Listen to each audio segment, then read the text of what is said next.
Hi, everyone. C.R. Barclay, Senior Admissions Counselor for The Ohio State University here at Newark campus. Today, I am doing part two of my series of Newark campus, behind the scenes and in front of the class. And today I have the great honor and distinction of having our campus superintendent of facilities, Mr. Brian Balmer, here to speak with us. Mr. Balmer is overseeing the construction and of the newest building that we will be opening very soon on campus. It is the Alfred Center, and just to give our viewers some of the quick and dirty particulars, it is a $32 million building. It is going to offer 60,000 square feet of space, including labs. We opened or actually, we broke ground on the building an entire year early in 2019, and we are due to finish completion or be ready for the building to be completed in April of this year. But normally what happens is when I see Brian walking down the hall, being in admissions, the first thing that I always ask him is, Brian, is the building on time? And he would always say, yes, Mr. Barclay, the building is on time. And then I would always ask my second question is, when will the inspection come so we can get permission to occupy? So Brian, I'm just gonna ask, according to your timetable, when is that inspection due to take place, and when can we start moving stuff into the Alfred Center? Well, so the Alfred Center is tentatively scheduled to be substantially complete actually by the end of March of this year. Okay, outstanding. And I say substantially because construction CR is never an exact science, right? Yep. But the contractor is doing a great job, and and we're hitting all the construction milestones, and things are looking really good for March. But then after substantial completion, we'll have about another month or so to address punch list items. We have to complete the building commissioning of all the HVAC systems. And then also we've got to get all the new furniture and equipment installed into the building. So we're looking to start moving faculty and staff into their offices likely around the beginning of May. After that, we'll begin moving into the various research labs, and then, last but not least, we'll move the teaching labs over from Founders Hall. Okay, so now, of course, you always, whenever you give me these type of details, my mind just keeps going in like 9 different directions. So to try and keep us on one direction, you say that everything is on schedule and that we have hit all of the milestones. So in spite of the pandemic, in spite of not having a staff and faculty on campus, building construction and all of the things that go into putting a building of this size together and working, nothing has gone off track, nothing has stopped. No, not really. I mean, every construction project has its peaks and valleys. Construction has definitely presented its share of challenges, or COVID has presented its share of challenges. And we've certainly all had our share of headaches associated with the complexities of a project like this. But generally speaking, the design team, the architects, the engineers, the consultants, and the contractors really have done a great job of keeping us on track. Okay, so 60,000 square feet of office space, classrooms, labs. In a nutshell, I know that my parents and my students are going to ask, what can this building do, or what is it going to be able to do for the Newark campus of Ohio State? Well, the Alfred Center is going to provide really a variety of of new state-of-the-art teaching and research labs in a variety of STEM fields, in biology, in chemistry, anatomy, physics, earth sciences, geology and geography, and paleontology. Another really exciting space, which is brand new to the campus, is a new organic chemistry lab that's on the third floor of the building. We also are including in the building two spaces that I'm really looking forward to see when they're up and running, or what we're calling two smart classrooms. These spaces basically provide a whole different approach to teaching and learning, where students can work in groups, in spaces that are just rich in audio and visual technology. So really excited to see those rooms in operation. Okay, so I know that you can't go into very much detail as far as the specific classes, and that will be in future episodes of my series when we sit down and talk with Dr. Cabral for chemistry or Dr. Goodell for biology. But is it possible for you to, when you say organic chemistry, being someone that has worked in academia long enough, I know that that is a second and a third year type of course that most students would be exposed to. So you're saying that with the addition of that lab, the logical step would be to offer a full complement, or at least some of the introductory complements to those classes? Yeah, and I'm not in the academic side of the house necessarily with that kind of planning, but that's my assumption that yes, that's in the works. Okay, so then when do you anticipate, will we be ready to start hosting classes in the Alford Center for summer semester, or is it going to be more of a grand opening for autumn semester? Yeah, so as I said, we're gonna start moving people in May. Okay.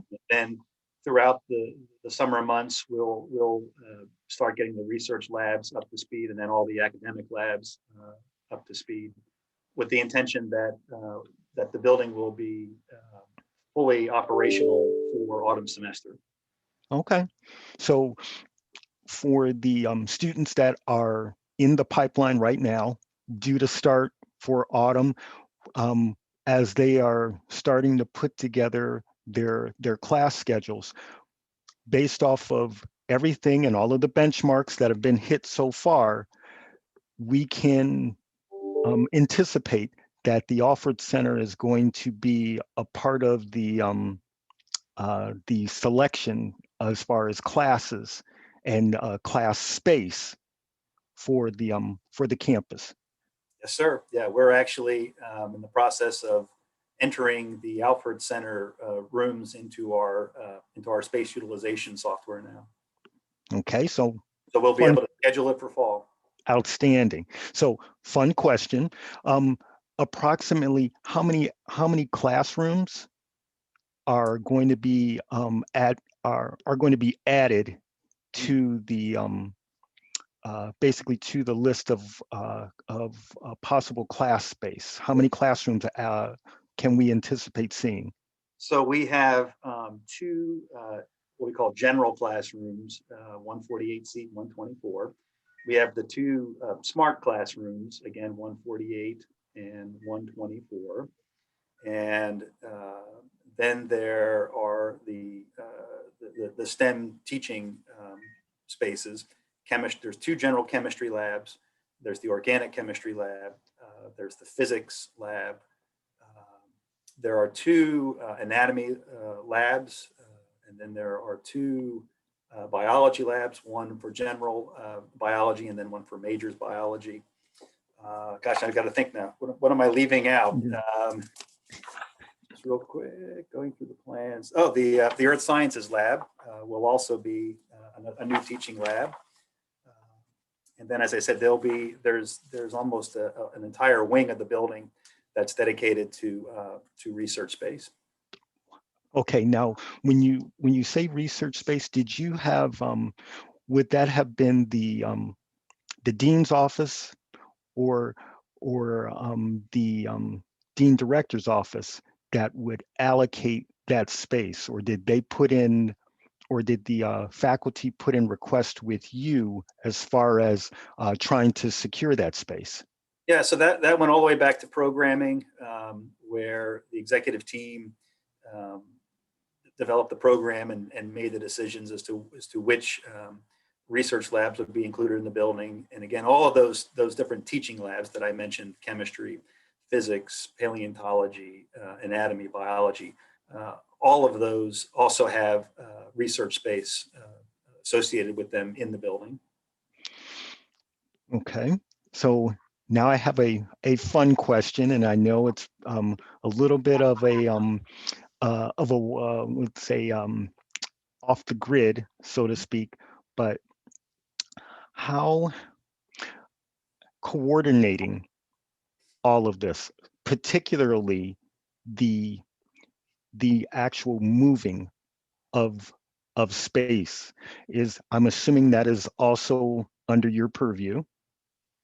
So what type of time was involved in trying to orchestrate this? Oh gosh, well, so we've been talking about a science building on campus now for boy a lot of years. Um, I think going all the way back to the 2000 campus master plan, really. Oh, So the Alfred Center is a long time coming, and we're glad that it's almost here. But once the train started leaving the station, it really did start to move pretty quickly with programming and getting the architect on board and getting the design wrapped up. Boy, I always want to equate the construction of a building sort of to making a million individual decisions. okay. Everything from the broader elements of the program, all the way down to the smallest details. Like what kind of hardware will go on the office doors. I mean, that there's just a ton that goes into the process, as you might imagine. How much input did faculty members have in construction, or in the planning and the design of the actual spaces that they will be occupying coming this autumn semester? Yeah, quite a bit. Boy, I can't even begin to think how many hours we spent with the faculty, going through each of their teaching and or research labs. Probably hundreds and hundreds of hours, but I mean, going through every little detail of the space, what the casework will be. I mean, drawers versus doors, how many fume hoods, what size of fume hood, the lighting, the utilities that are required, in each of these labs. Yeah, it's been a really collaborative process, and it's, like I said, it's always has its share of headaches, but in the end, it's a lot of fun. Okay. Um, the other question I know that that often springs to mind is that um, when you're doing a project of this magnitude, it is not basically a one-off. To let our viewers know, I remember the initial meeting about a space on the other side of campus that needed to be built prior to the uh, upgrades to Adena Hall to be done, knowing that ultimately this building was going to be built in the spot that it is in. So you indicated a little bit that planning for this building, started, more than 15, 20 years ago to get to this point. I know that the viewers will want to know what's next for us. What is the next big project, or what is the next piece of our master plan as we take our campus further and further into the 2020s? Yeah, well, that's a great question. So you may be aware, CR, that we just finished the Framework 2.0 plan for the Newark campus, and that's our most recent master plan, and I believe it's available off of the OSU website. And if you have time, Mm. I'd recommend everyone to take a look at it, because it's really, really spectacular. I mean, it just lays out the vision for the Newark campus, over the next 50 plus years. And it's really exciting to see, what the campus can become. But part of that, and it's kind of related to the Alfred Center, is Founders Hall. So with the Alfred Center, one of the other benefits of that project is that it's freeing up a large portion of the second floor of Founders Hall, because that's where all of our current labs are. And that's really the next big project, is to bring a whole new life to what was the first building on campus. Founders Hall was built back in '68.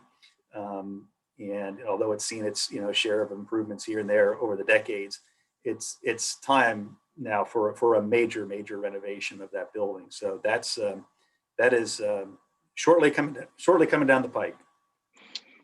Okay, so and again, just to make sure that our viewers know, the building, the Alfred Center that we're talking about today, in essence, we are building a $32 million building, 60,000 square feet of classroom and labs, and we're going to be able to do it inside of 2 years, including enduring a pandemic. Is that normal? Is that, I mean, what was the original timetable for this building? Yeah, I think you had said at the beginning that we weren't really supposed to break ground for a year prior to when we did. So, as I said, once the pieces started coming together, the capital campaign started to happen, and we were able to get the design team on board, and then the construction manager. I mean, things really just started to move really, really quickly. I think much faster than we had originally hoped, which is great. And as I said, we're just fortunate to have been working with an incredibly talented group of designers and engineers and project managers and faculty and staff and contractors. Just all been part of this Alfred Center team. So I really enjoy working with people who are a lot smarter than me. So. Yeah. No, and trust me, I understand where you're coming from on that. It for you, a licensed architect, in this position, does it make you sometimes just say, wow?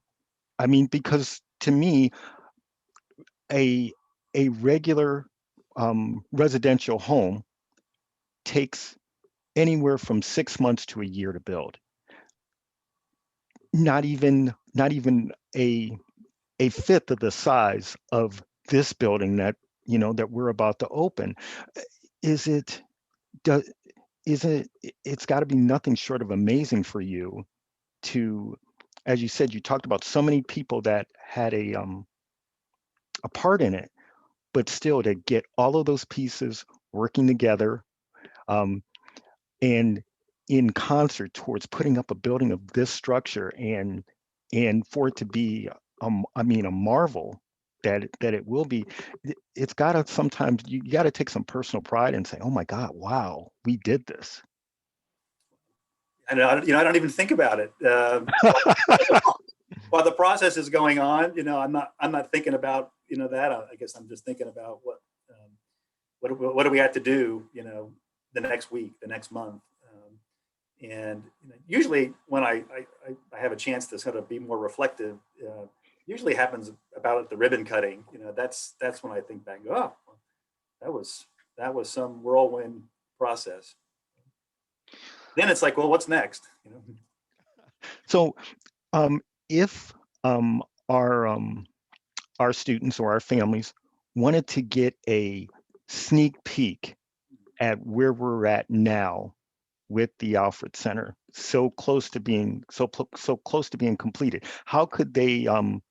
Is there a place online that they could access a webcam to be able to view where we're at, what's going on right now? Yeah, there's we actually have a construction cam placed on the roof of Hopewell Hall, which is right next to the Alfred Center, that you can access off the OSU Newark website. I don't know the specific address, but it's there, and you can get a sense of what's happening at least on the um, north end of the building in terms of construction. Then there's we do drone flights every month as well. Those are not out on the web yet, but my hope is that at some point we're going to be able to take all that imagery and kind of combine it and actually see that building come up out of the ground. Okay. And I think there's also there was a video, a short video that was just done by Ohio State's Facilities Design and Construction Office. It's about a 4 or 5 minute video that I think I just saw today, released from the marketing and public relations folks, that just does a really quick kind of overview and walk through the building. Okay. And then my final question: what is the one thing that our families, our students specifically, are going to be most surprised about when they walk in to the Alfred Center? Well, I think the first thing they're going to be surprised at. I mean, it's just the height of the building. I mean, it's our first 4-story academic building on campus, so I mean, it's taller than its neighbors. But I think once they get into the building, the first sort of significant space they'll experience is the 3-story atrium. I mean, it's just a really, really cool space. Has a lot of natural light, which comes in from these clear story windows up on the 4th floor. It has a really impressive glass rail monumental stair that sort of weaves its way up through all 3 levels. The first floor of the atrium will also be the location of the campus's first digital donor wall. Okay. Which will be really cool. It'll consist of 5 sort of large high-def monitors, 2 of which will be interactive. And I think the other thing that people will be impressed with are just the great views. The building has ribbon windows around the perimeter, as well as full-height glass curtain walls that just provide just spectacular views out onto the campus from almost every room in the building. Okay. Well, I think that is a great place to leave it. Brian, thank you very, very much for taking the time and having a conversation with me that I'm going to have the pleasure of sharing with our viewers. But I've always enjoyed speaking with you, and your attention to detail and your amount of knowledge in regards to the pieces that keep me up at night, making sure that we pass the inspections, making sure that the move-in goes smoothly for our faculty. So I know that I speak for the rest of the campus when I say thank you, thank you, thank you. It keeps me up at night too. So. And also, thank you for giving up your time this afternoon to speak with us. So at this time, I'm gonna go ahead and sign off. Thank you very much, and we will see you in the future.